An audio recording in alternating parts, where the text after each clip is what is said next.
Hola, hola, ¿cómo les va? Bueno, iniciaremos con este nuevo ciclo de sesiones hablando de algunos antibióticos que tienen como común característica dañar el DNA bacteriano. Vamos a ver diferentes grupos de antibióticos. Si ustedes los pueden agrupar bajo esta lógica, pues va a ser mucho más fácil que los recuerden.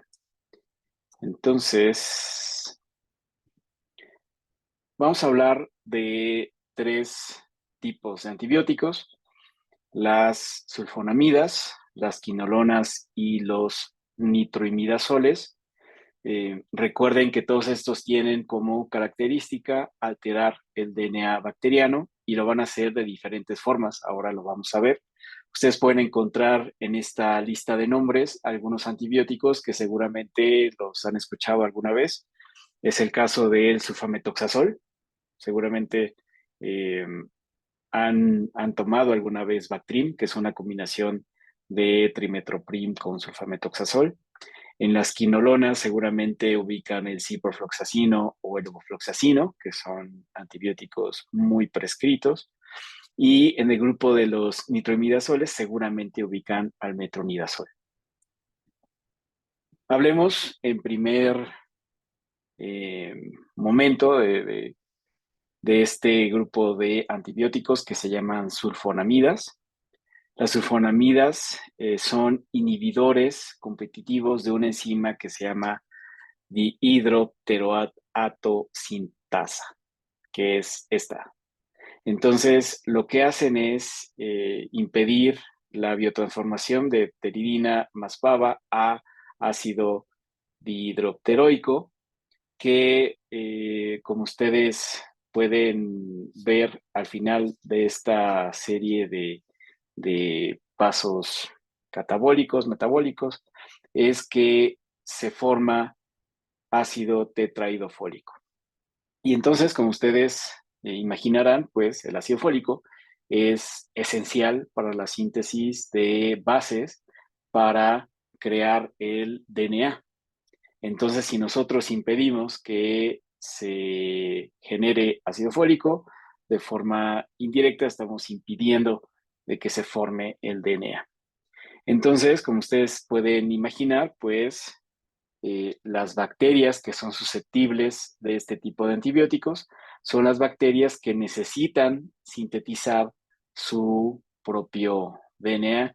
Y aquí les pongo algunos ejemplos de algunas bacterias susceptibles. Fíjense de estas: Streptococcus pyogenes, Streptococcus pneumoniae, Staphylococcus aureus, Haemophilus influenza. Todos estos bichos tienen que ver con infecciones de vías respiratorias y también de senos paranasales. Eh, por otro lado, tenemos a estos que están acá: E. coli, Proteus, Enterobacter, Salmonella o Shigella. Y estos tienen que ver con infecciones gastrointestinales y también infecciones de vías urinarias. Entonces, ustedes pueden ver este espectro y se imaginan para qué podemos utilizar a las sulfonamidas. Son agentes eh, muy importantes para infecciones de vías respiratorias, de gastrointestinales o de vías urinarias. Hablando de la combinación sulfametoxazol con trimetoprim, que en México se vende como Bactrim, pues tiene sentido si ustedes recuerdan un concepto que se llama sinergismo. Si nosotros impedimos esta cadena de eventos en dos lugares, las sulfonamidas impiden el paso de aquí para acá y el trimetoprim afecta a esta enzima que se llama dihidrofolato reductasa. Entonces, podemos pensar que si impedimos la biotransformación en dos lugares de una cadena, el efecto va a ser más grande. Y evidentemente así sucede y por eso los utilizamos en la combinación. Esta es una combinación farmacológicamente sinérgica. Entonces, el trimetoprim sulfametoxazol va a impedir que se genere este ácido fólico, y si no tenemos ácido fólico no se genera DNA, y entonces estas bacterias pues dejan de reproducirse. Entonces ustedes también pueden asumir o pueden prever, pueden pensar que este tipo de antibióticos son bacteriostáticos, hacen que las bacterias se empiecen a reproducir menos. Algunos aspectos relevantes de su farmacocinética: se absorbe mucho, 70 al 100%. Hay algunas sulfas que no se absorben tan bien como el sulfametoxazol, pero este sí lo hace bien. Se distribuye mucho, 120 litros. Nosotros pensaríamos que esta es una cualidad que estamos buscando porque las infecciones que vamos a tratar son sistémicas y necesitamos que se distribuya mucho. Se une a proteínas plasmáticas como 46%, y es algo que tenemos que tener en cuenta si lo administramos con otros fármacos que también se unen mucho a proteínas plasmáticas, previendo que se vayan a eh, liberar otro tipo de fármacos con toxicidades diferentes de las proteínas. Su metabolismo es hepático a través de conjugación y acetilación. Se elimina por vía renal y su vida media es por ahí de 10 horas. Entonces, si nosotros tenemos en cuenta estas características, nosotros podemos ir perfilando cuáles son los pacientes que se pueden beneficiar por el tratamiento de trimethoprim y sulfametoxazol. Evidentemente hay reacciones adversas. Las reacciones adversas tienen que ver en su generalidad con reacciones de hipersensibilidad. Puede haber rash, puede haber reacciones de Stephen-Johnson en la piel, puede haber anafilaxia. Por eso es muy importante que a sus pacientes les pregunten si tienen algún antecedente de alergia a las sulfas. De ser así, pues bueno, tendremos que buscar otro antibiótico, porque si hay algún antecedente de alergia, pues pueden aparecer algunos de estos reacciones adversas. Atraviesa la red placentaria y también se elimina la leche materna. Sin embargo, pues nosotros somos una especie que se favorece por la asimilación del ácido fólico de vías externas. Entonces, si nosotros suplementamos suficiente ácido fólico durante el embarazo, pues podríamos dar tratamiento con trimethoprim sulfametoxazol a una mujer embarazada. Se elimina un porcentaje muy pequeño de la dosis administrada a la madre, 3 a 5% de la dosis que le administramos. Por lo tanto, también podremos administrarlo durante la lactancia, pero tenemos que estar atentos de reacciones anafilácticas en el chamaco, ¿no? Aunque es un porcentaje pequeño el que llega al niño. Si el niño de repente tiene rash o empieza con algún dato de anafilaxia, pues entonces tenemos que suspender el tratamiento. Las quinolonas son otro grupo de fármacos.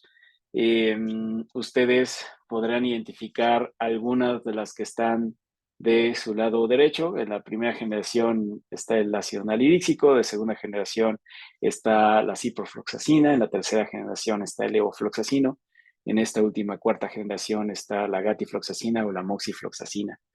Todos estos comparten el mismo mecanismo de acción: inhiben a una enzima que se llama DNA girasa y también a la topoisomerasa 4. La DNA girasa, o también conocida como topoisomerasa 2, es esta que se encarga de impedir el estrés de las cadenas de DNA causada por el superenrollamiento, el hiperenrollamiento.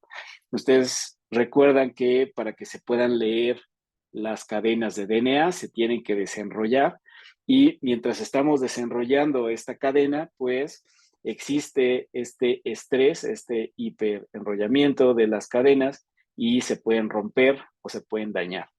Si nosotros inhibimos el efecto de la DNA girasa, pues entonces hacemos que el DNA se rompa o se dañe por este proceso del hiperenrollamiento.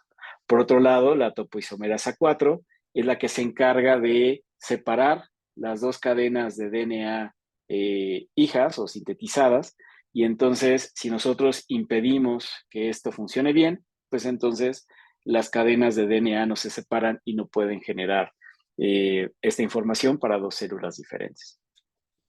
Algunos bichos que son susceptibles de las quinolonas están de este lado: Streptococcus pneumoniae, Haemophilus influenza, Proteus, E. coli, Klebsiella, Shigella, Enterobacter, Clamidia, Mycoplasma, Legionella, Mycobacterium. Y entonces ustedes podrán recordar lo que han revisado en microbiología y parasitología. Son bichos que tienen que ver con infecciones de vías respiratorias, son bichos que tienen que ver con infecciones gastrointestinales, infecciones de vías urinarias. Entonces también estamos hablando de antibióticos de un espectro amplio, y es esa característica la que le ha jugado en contra a las quinolonas.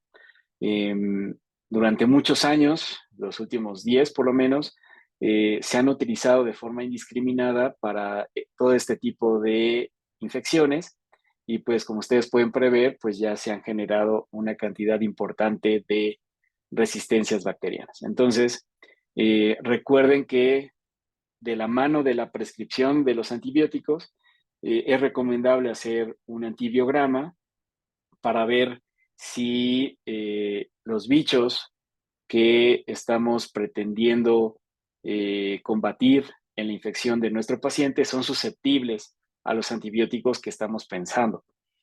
Porque a través del tiempo y sobre todo a través de la automedicación, que no debe ser, recuerden que deben recomendar a sus pacientes que siempre tienen que realizar prescripciones de la mano de su médico, pues eh, la utilización de antibióticos sea racional, y pues sobre todo no malutilizar herramientas tan buenas como esta que son las quinolonas. Desde el punto de vista farmacocinético se absorben muy bien. Eh, la comida puede alterar un poquito su concentración máxima, se une poquito proteínas, tiene una distribución muy grande, su volumen de distribución es de 112 litros, es grandísimo.